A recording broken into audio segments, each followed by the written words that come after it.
ಶ್ರೀ ಗುರುಭ್ಯೋ ನಮಃ.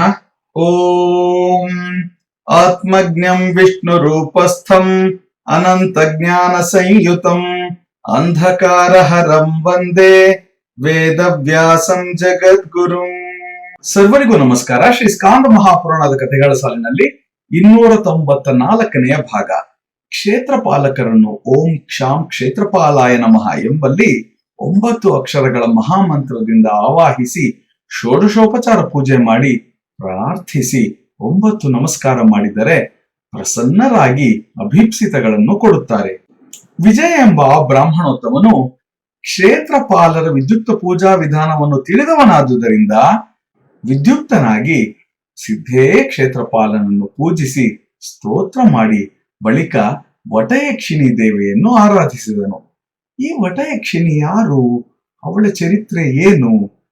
ಹಿಂದೆ ನಾರದನು ಕಲಾಪ ಗ್ರಾಮದಿಂದ ಕರೆದು ತಂದ ಬ್ರಾಹ್ಮಣರ ಜೊತೆಗೆ ಸುನಂದ ಎಂಬ ಬ್ರಾಹ್ಮಣ ವಿಧೆಯೊಬ್ಬಳು ಮಹೀಸಾಗರ ಸಂಗಮ ಕ್ಷೇತ್ರಕ್ಕೆ ತಪಸ್ಸು ಮಾಡಲೆಂದು ಹೊರಟು ಬಂದಳು.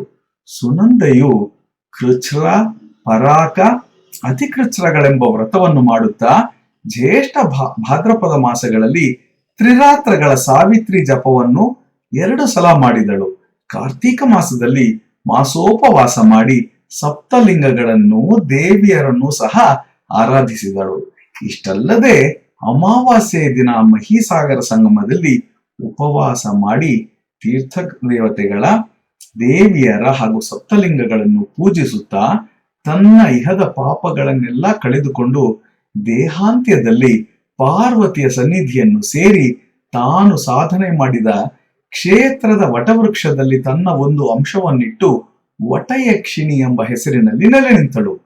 ಸಿದ್ಧಲಿಂಗಸ್ಥನಾದ ಮಹೇಶ್ವರನು ಸುನಂದೆಯ ಭಕ್ತಿಗೆ ಮೆಚ್ಚಿ, ಯಾರು ಈ ವಟಯಕ್ಷಿಣಿಯನ್ನು ಮೊದಲು ಪೂಜಿಸದೆ ನನ್ನನ್ನು ಪೂಜಿಸುವರೋ ಅವರ ಪೂಜೆಯು ನಿಷ್ಫಲವಾಗುವುದು, ಹೀಗೆಂಬ ಮಹತ್ತರವಾದ ವರವನ್ನು ಅವಳಿಗೆ ಕೊಟ್ಟನು.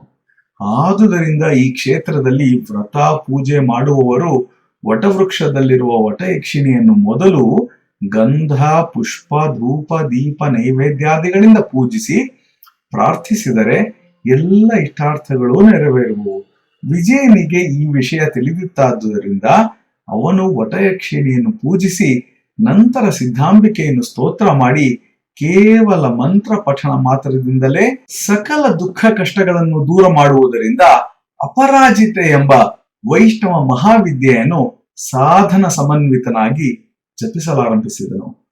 ಮೋಘ ಪುಷ್ಪಳಾಗಿರುವ ಅಥವಾ ಪದೇ ಪದೇ ಗರ್ಭಪಾತವಾಗುವ ಅಥವಾ ಮಕ್ಕಳು ಹುಟ್ಟಿ ಸಾಯುವ ಅಥವಾ ಕೇವಲ 1-2 ಮಕ್ಕಳನ್ನು ಹೆತ್ತು ಮುಂದೆ ಗರ್ಭಧಾರಣೆಯಾಗದ ಸ್ತ್ರೀಯು ಗುರುವಿನಿಂದ ಅಪರಾಜಿತ ಎಂಬ ವೈಷ್ಣವ ಮಹಾವಿದ್ಯೆಯನ್ನು ಉಪದೇಶ ಪಡೆದು ಜಪ ಮಾಡಿದರೆ ಅವಳ ಈ ಎಲ್ಲ ದೋಷಗಳು ನಿವಾರಣೆಯಾಗುವು.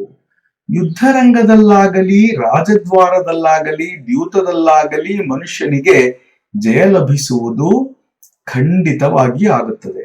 ಎಲ್ಲ ರೀತಿಯ ರೋಗ ಬಾಧೆಗಳು ಸಹ ಈ ಮಂತ್ರದ ಪ್ರಭಾವದಿಂದ ನಾಶವಾಗುವವು. ಇಂತಹ ಮಹಾವಿದ್ಯೆಯನ್ನು ವಿಜಯನು ಏಕಾಗ್ರತೆಯಿಂದ ಸಾಧಿಸಿದನು. ಬಂಧುಗಳೇ, ಇದರ ಮುಂದುವರಿದ ಭಾಗವನ್ನು ನಾಳೆ ಶ್ರವಣ ಮಾಡೋಣ. ಸಮಸ್ತ ಸನ್ಮಂಗಳಾನಿ ಭವಂತು. ಜೈ ಶ್ರೀರಾಮ್.